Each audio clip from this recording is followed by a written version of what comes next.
Hi everyone, I'm Dale Smith, aka Journo Dale, and we're here to talk about Canadian politics.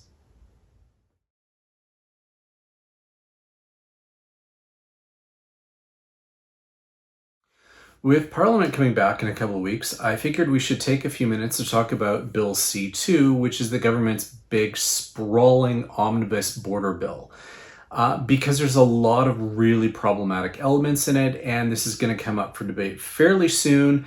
And there's a bunch of things in there that we really should be aware of. Now, this is a problematic bill. There's a lot of stuff in there that really shouldn't be. But I also want to, just before we get there, do point out there are some things that are good in the bill.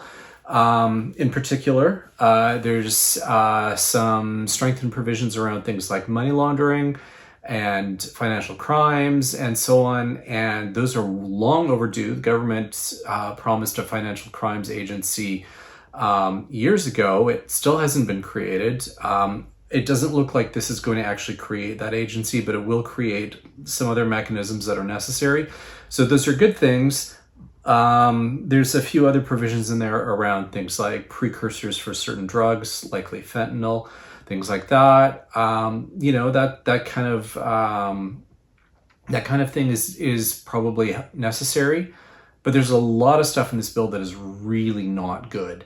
And so I want to take a couple of minutes just to run through what some of those are. There are so many parts in this bill. So it is an omnibus bill with 16 different parts, touching on different aspects of legislation or creating new statutes in and of themselves. That's a lot for one particular bill, and particularly one that's cramming a lot of things in there that are only vaguely related to border security. So one of those things, I've talked about it before in other videos, both here on my own channel and through places like Bluesky Politics, is the lawful access provisions. Now, this is giving police the powers to search your internet history and communications without a warrant. And this is something the Supreme Court has said on a couple of different occasions is unconstitutional. Police should always have a warrant for this kind of stuff because it exposes so much private information from users that they need to demonstrate to a judge why they need access to that material. They can't just go on fishing expeditions, but in this particular bill, it gives them expanded powers to do these kinds of fishing expeditions under the rubric of lawful access. And we, as I've already said, the Supreme Court has already said this is unconstitutional, but here they're going to try it again. There's a couple of things in there as well, because some of this is also in danger of accessing with particular kinds of information sharing with law enforcement, particularly in the US. And so we could be seeing a lot of not only privacy violations, but that information going to American authorities, which is kind of alarming considering the current state of America, which is no longer a democracy and certainly not a liberal one at that. And so again, we need to be asking why the government feels the need to give themselves these powers when the Supreme Court has already said no. I have my suspicions that when Carney came to power and he was trying to find some stuff to appease Trump on the border, he had officials asking law enforcement in all different agencies what kinds of things they'd like to see. Law enforcement has been dying to get these kinds of powers for years. And the Liberals, to their credit, have resisted that until now. And I think we need to ask them what changed, and we can't just say, oh, it's because of Trump. No, there's really important constitutional considerations here, and that's one of the things that they really should be asked about and questioned heavily about as to why they are trying to overturn these judgments by the Supreme Court for the sake of a border bill to appease Trump that isn't going to actually appease him, because anytime you cave on him on one thing, he just comes up with a new one. So lawful access is one of the really big aspects of this particular bill, and it's one of the most problematic. But there's also a whole bunch of stuff in here about asylum seekers and migrants. And that's also really important because we have been struggling in terms of trying to come up with a fair and constitutional asylum system in this country.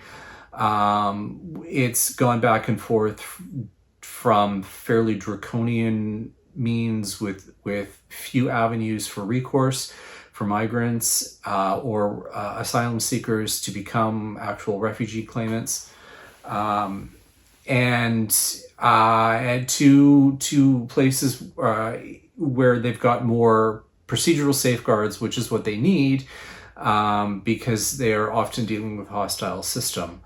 And this particular bill goes and wipes away a whole bunch of safeguards, which is likely going to be found unconstitutional as well, and is likely going to just load the federal court up with a whole bunch of new cases challenging these decisions, which is going to make the backlog there even worse. And there's no real reason for them doing so in this particular piece of legislation.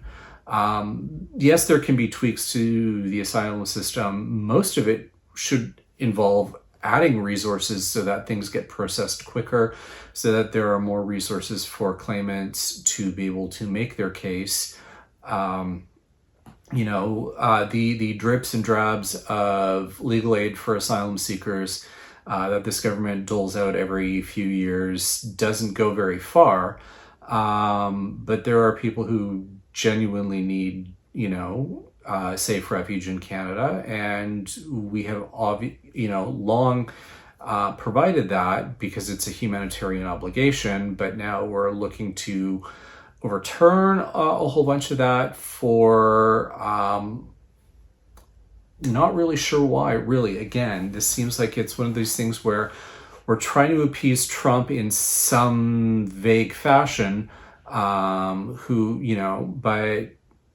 we're not doing so in an intelligent way, and we're doing things that the courts are almost certainly going to overturn, because most of this, like I said, has already been deemed unconstitutional, so it's just going to be immediately challenged and struck down.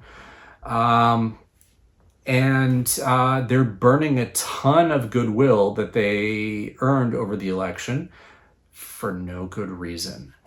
So these are some of the things we should be looking at, we should be paying attention to, we should probably be contacting our MPs about, and saying that this bill is a problem, and maybe split out the financial crimes and the money laundering aspects, possibly the fentanyl precursor aspects, but the rest of this bill is a problem. And I fail to see how giving Canada Post the ability to open your mail without a warrant on a low reasonableness standard, how that is supposed to be safeguarding Canadians. Like, none of this is making sense.